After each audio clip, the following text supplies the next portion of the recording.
हैं अपना बिहार। मैं हूं आपके साथ विभा उपाध्याय। राम मंदिर निर्माण को लेकर सियासत बेहद गर्म है। विपक्ष खासकर आरजेडी के नेता लगातार राम मंदिर पर विवादित बयान दे रहे हैं। राम मंदिर उद्घाटन की तारीख जैसी जैसी नजदीक आ रही है वैसे वैसे सनातन को लेकर आरजेडी नेताओं के विवादित बयान भी जैसे बढ़ते जा रहे हैं।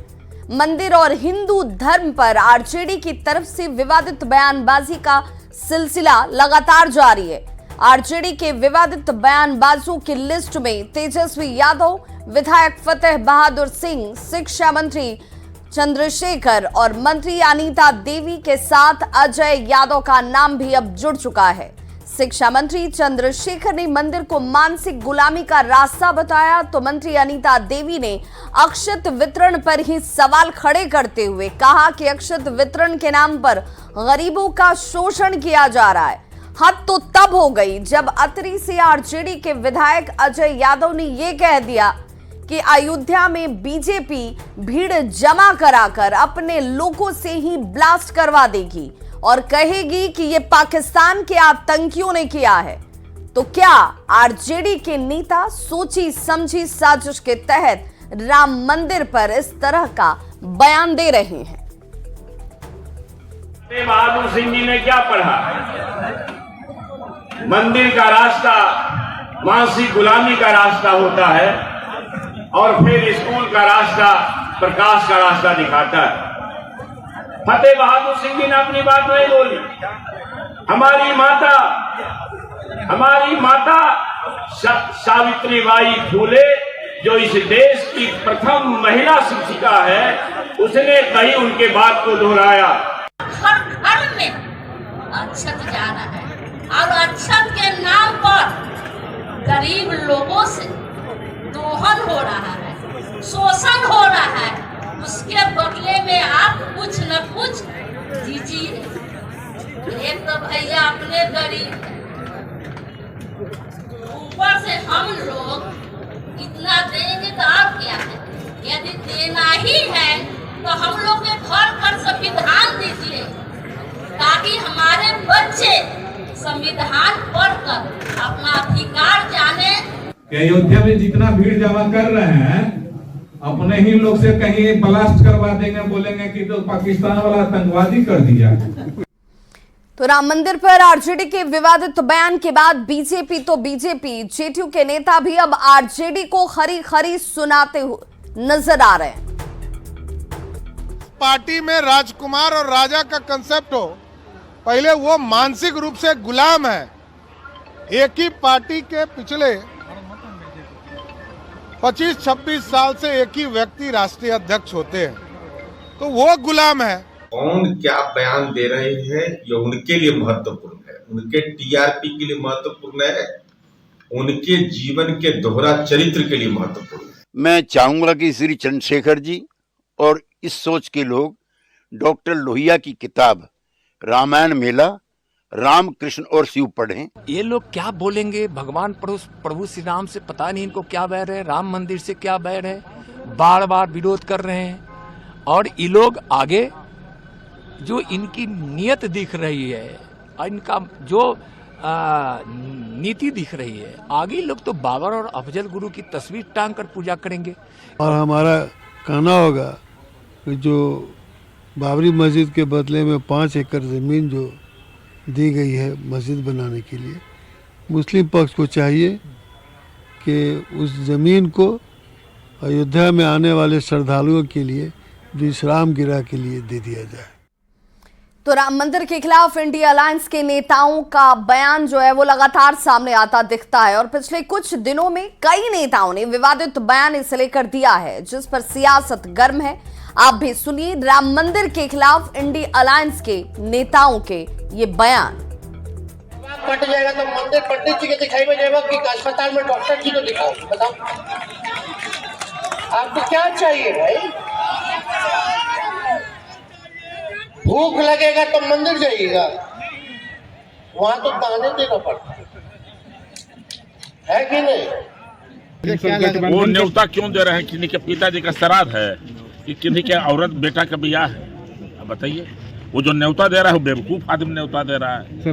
वो अयोध्या सबका है, अगर कोई कब्जा में लेना चाह रहे हैं तो उनके कब्जे में थोड़ा अयोध्या हो जाएगा। कर्नाटक में जब चुनाव हो रहा था तो हनुमान जी का लास्ट में प्रधानमंत्री जी ने नाम लिया कि जय बजरंग बली, यानी बेड़ा पार करो।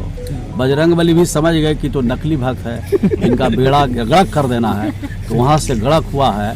अब अभी राम के भक्त बने हुए हैं, ये असली नहीं है, नकली पुजारी लोग हैं, इनका भी दवाई ईश्वर जरूर करें। खाते क्या थे राजा राम, और राम क्षत्रिय था, तो क्षत्रिय का खाना ही मांसाहारी होता है। कंट्रोवर्सी क्या, राम का खाना क्या था? कोई बता देवे कि राम मेथी की भाजी खाता था। आप अपने कहे पे कायम है बिल्कुल, इसको कभी बिल्कुल कायम है। ये है, आप क्या भारत को शाकाहारी बनाना चाहते हैं क्या? इस देश के 80% लोग आज भी मांसाहारी है, वो राम भक्ति है ना। 2024 लोकसभा चुनाव को लेकर अब इस बात की चर्चा ज्यादा हो रही है कि इस चुनाव में प्रभु श्री राम किसका बेड़ा पार करने वाले हैं। राम मंदिर पर बिहार में सियासत गर्म है। राम का नाम तो सब ले रहे हैं। इंडिया अलायंस राम मंदिर के विरोध में बयान दे रही है, तो बीजेपी का कहना है कि जो राम का नाम लेगा जनता भी उसी का साथ देगी। भगवान श्री राम 2024 में जो सनातन की बात करेगा, जो सनातनियों के सम्मान की बात करेगा, जो उसके स्वाभिमान की बात करेगा, जो रामलला की बात करेगा, उसके लिए 2024 का बेड़ा पार लग जाएगा। जो राम का सम्मान की बात छोड़ के राम के अपमान की बात करेगा, जो राम के खिलाफ बात करेगा, जो धर्म के खिलाफ बात करेगा, उसका बेड़ा पार नहीं लगने वाला है। देखिए, कहा जाता है भगवान राम के लिए कि प्राण जाए पर वचन न जाए, और उसी भगवान राम का नाम का इस्तेमाल करके जिस तरीके से भारतीय जनता पार्टी ने लोगों से झूठे वादे किए और बदले में उनके प्राण लिए, तो भगवान राम इस बार ऐसे झूठे लोगों को कतई माफ नहीं करने वाले हैं। प्रभु श्री राम जिनके चरणों में देश और दुनिया शरणागत है, राम ही पार लगाए। लेकिन राम भक्तों की पीड़ा, जिन जीवन की चुनौतियां हैं, इनके बीच भी संघर्ष होना है। एक तरफ भगवान राम को मानने वाले और साथ ही साथ भगवान राम के को मानने वाले को जो जीवन में चुनौतियों से जूझना पड़ रहा है, वह चाहे महंगाई का हो, रोजगार का हो, या जीवन को जीने की चुनौतियां हो, इन्हीं के बीच मुकाबला होना है। देखिए, चुनाव से ठीक पहले भाजपा फिर अयोध्या लौट आई। भाजपा की अयोध्या वापसी इस बात का प्रमाण है कि मोदी के 10 साल के शासन काल में भाजपा कोई ऐसा काम नहीं बता पा रही है जिसके भरोसे भाजपा चुनाव लड़ सके, जनता के बीच जा सके।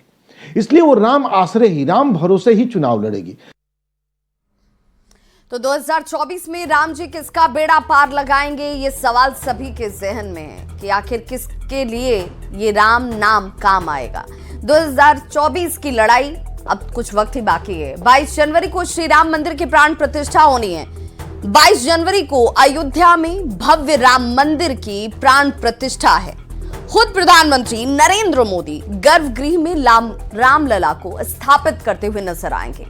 पूरा देश मंदिर को लेकर राम में नजर आ रहा है। राम मंदिर बीजेपी का सबसे प्रमुख चुनावी एजेंडा रहा है, और जाहिर सी बात है कि राम मंदिर को बीजेपी भुनाना भी जरूर चाहेगी, क्योंकि लोकसभा चुनाव नजदीक हैं और ऐसे में राम मंदिर से बीजेपी को फायदा होता नजर आता है, जिससे विपक्ष की पार्टियां जो है वो थोड़ी बेचैन नजर आ रही हैं, और लगातार विपक्षी पार्टियों के नेता एक न एक बयान प्रभु श्री राम को लेकर दे रहे हैं, जिसे लेकर बिहार में सियासत तो गर्म है ही। प्राण प्रतिष्ठा को लेकर दो तरह के गुट अब साफ तौर पर नजर आते हैं। एक वो जो सियासी पार्टियां हैं और उन पार्टियों के नेता हैं जो इस कार्यक्रम का स्वागत तो कर रहे हैं, दूसरे वो हैं और राजनेताओं की श्रेणी से ही आते हैं जो विरोध में खड़े हैं, विरोध करके विशेष वर्ग को अपने पक्ष में यानी कि अपने पाले में करने की चाहत रखते हैं। मंदिर को लेकर सत्ता पक्ष और विपक्ष के बीच बयानबाजी का दौर जो है वो तेजी से चल रहा है। हर कोई अपने अपने तरीके से प्रभु श्री राम को, उनके प्राण प्रतिष्ठा को लेकर बयान देता हुआ दिखता है। इंडिया अलायंस की बात कर लें तो इंडिया अलायंस के नेता लगातार हमलावर हैं। इंडिया अलायंस के नेता लगातार इसे लेकर बयानबाजी कर रहे हैं। मंदिर निर्माण की वजह से बीजेपी को फायदा मिलता हुआ नजर आता है और यही वजह है कि इंडिया अलायंस के नेता इसे लेकर लगातार मुखर होकर बयानबाजी कर रहे हैं। बयानबाजी का दौर इसलिए भी बहुत तेज है कि ये लग रहा है कि कहीं राम का नाम लेकर बीजेपी अपने लिए जो सियासी सीट है वो हासिल न कर ले।